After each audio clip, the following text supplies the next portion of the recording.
ఏం చేయాలరా? Okay done, చేసుకుందాం. ఒక గిన్నెలో ఒక కప్పు మైదా పిండి, కొద్దిగా ఉప్పు, కొద్దిగా చక్కెర వేసుకొని అది బాగా కలిపిన తర్వాత కొద్దిగా ఆయిల్ వేసి వాటర్ వేసి మెత్తగా కలుపుకోవాలి.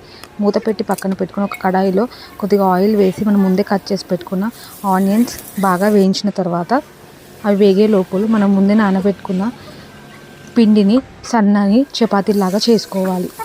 చేసి ఒక్కొక్కటిగా పక్కకు పెట్టుకోవాలి. ఈరోజు కూడా టమాటాలో ఉప్పు, కారం, పసుపు, ధనియాల పొడి వేసి కొద్దిగా వాటర్ వేసి దగ్గరికి అయ్యాక ఉంచుకోవాలి. మనం ముందే చేసుకున్న చపాతీలన్నీ ఒకదాని మీద ఒకటి పరుస్తూ కొద్దిగా నెయ్యి లేదా బటర్ వేసి బాగా అతకబెట్టిన తర్వాత చిన్నగా సైడ్స్కి కట్ చేసి మనం ముందే ఉడకపెట్టుకున్న కర్రీని వేసి గుడ్డును వేసి 4 సైడ్స్ లాక్ చేయాలి.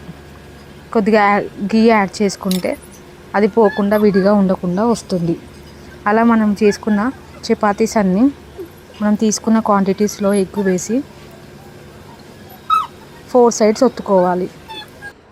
వీడియోలో చూపించిన విధంగా ఒత్తుకున్న తర్వాత మైక్రోవేవ్ అన్ని ఒక 10 మినిట్స్ ప్రీ హీట్ చేసి అందులో 35 మినిట్స్కి 180 డిగ్రీస్లో పెడితే ఈజీగా ఫ్లఫీగా ఇంట్లోనే రెడీ.